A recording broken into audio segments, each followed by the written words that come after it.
કોઈ ગુજરાતના કોઈ બી ખૂણે આ ગૌ હત્યારો છુપાયો હશે. આજે આ જીવદયાના હેડક્વાર્ટરની અંદર હું જાહેરમાં વચન આપું છું કે ગૌ હત્યારાઓ ગમે તે ખૂણામાં છુપાયા હશે, એની ચાલ બી બદલાઈ જશે. એને જીવનભર આ ગૌ માતાની આસ્થાનો અંદાજો આવશે. સાહેબ, ભલા વકીલો આવી જાય સામે લડવા માટે. આ એક બી ગૌ હત્યારાઓને જામીન અપાવવામાં એને સફળતા નહીં મળે. એ પ્રકારના કડકાઈથી કેસ લડવા માટે આપણી ટીમ કામગીરી કરી રહી છે. નરેન્દ્રભાઈએ આ આખા રાજ્યની અંદર એક બી ગાયની હત્યા કરનાર વ્યક્તિ છૂટી ના જાય તે માટે કાયદો લાવવાનું કામ કર્યું. આજે ભૂપેન્દ્રભાઈ પટેલના માર્ગદર્શનમાં છેલ્લા 1 વર્ષમાં આ ગૌ હત્યારાઓને સજા અપાવવાનું કામ હવે હું કરી રહ્યો છું.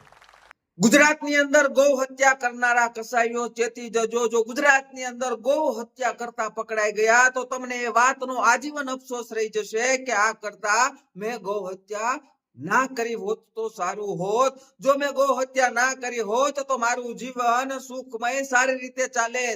ગૌ હત્યા કરનારા કસાઈઓ ખાસ ચેતી જજો. આપણા ગુજરાત રાજ્યના ઉપમુખ્યમંત્રી હર્ષભાઈ સંઘવીએ જાહેર મંચ ઉપરથી આ ગૌ હત્યા કરનારા કસાઈઓને ચેતવણી આપી છે.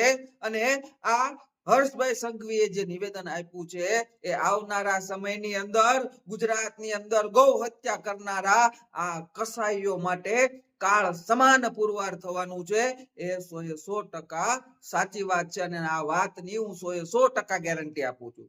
મિત્રો, થોડા સમય પછી આ ગોપાલ ઇટાલિયાના પાકી ગયેલા કેળાઓ અને આ જિગ્નેશ મેવાણીના સમચાઓ આ નિવેદનનો પણ વિરોધ કરતા જોવા મળશે. કારણ કે જે ગૌ હત્યા કરનારા કસાઈઓ છે એ આમ આદમી પાર્ટી અને આ કોંગ્રેસ પાર્ટીની વોટ બેંક છે. એટલે જેટલું કસાઈઓને પેટમાં નહીં દુખે એના કરતા વધારે પેટમાં આમ આદમી પાર્ટીના નેતાઓ અને આ કોંગ્રેસના નેતાઓને દુખશે. એ વાત પણ 100% સાચી છે. જ્યારે કોઈ ગૌ હત્યા કરનારાઓ તમારી નજરમાં આવે, તમને આ બાબતની થોડી પણ માહિતી મળે તો તમારે નજીકના પોલીસ સ્ટેશનમાં જઈને આ ગૌ હત્યા કરનારા લોકોની જે માહિતી છે તમારે પોલીસ સ્ટેશનમાં આપવી જોઈએ અને પોલીસ તાત્કાલિકના ધોરણે એક્શન લેશે. એની પણ હું તમને 100% ખાતરી આપું છું.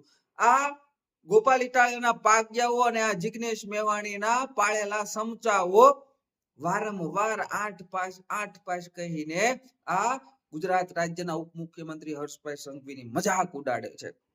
સાહેબ, એ 8 પાસ હશે તો પણ અમારે ચાલશે.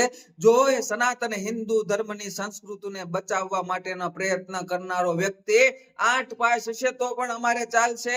હિન્દુ સનાતન ધર્મના તહેવારો ઉપર આ વિધર્મીઓ પથ્થરમારા કરે છે અને એ પથ્થરમારો કરનારા વિધર્મીઓની ટાટિયા ટોટ સર્વિસ કરનારો વ્યક્તિ 8 પાસ હશે તો પણ અમારે ચાલશે.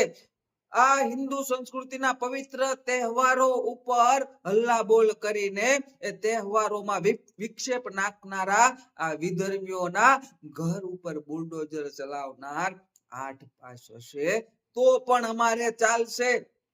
આ ગૌ હત્યા કરનારા આ કસાઈઓને એની આજીવન 7 પેઢી યાદ કરાવનાર વ્યક્તિ જો 8 પાસ હશે ને તો પણ અમારે ચાલશે.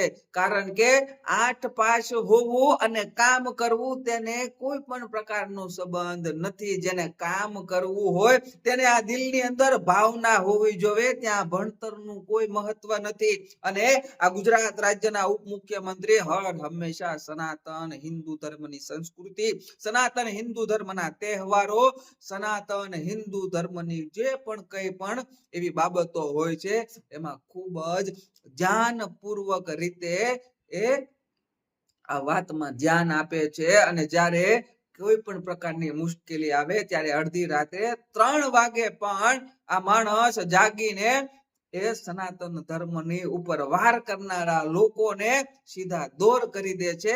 એ વ્યક્તિ 8 પાસ હશે તો પણ અમારે ચાલશે, પણ મફતિયા આપ્યાઓ અને કોંગ્રેસના સમચાઓ તમારા જેવા ભડવા લોકો અમારે ક્યારેય પણ નહીં ચાલે, કે જે પોતાની વોટ બેંક માટે થઈને, મત માટે થઈને આ કસાઈઓ હોય કે આ સનાતન હિન્દુ ધર્મના તહેવારો પર પથ્થરમારો કરનારા હોય, નવરાત્રી ઉપર પથ્થરમારો કરનારા હોય, એમનો સાથ સહકાર આપનારા તમારા જેવા ભડવાઓ અમારે ક્યારેય પણ નહીં ચાલે. એ ભલે 8 પાસ છે, અમારે વટથી ચાલશે, અને આજીવન સનાતન હિન્દુ ધર્મની રક્ષા કરવા વાળા વ્યક્તિ 8 પાસ હશે તો એને આજીવન અમે મત આપશું, અને એ આજીવન અમારે ચાલશે.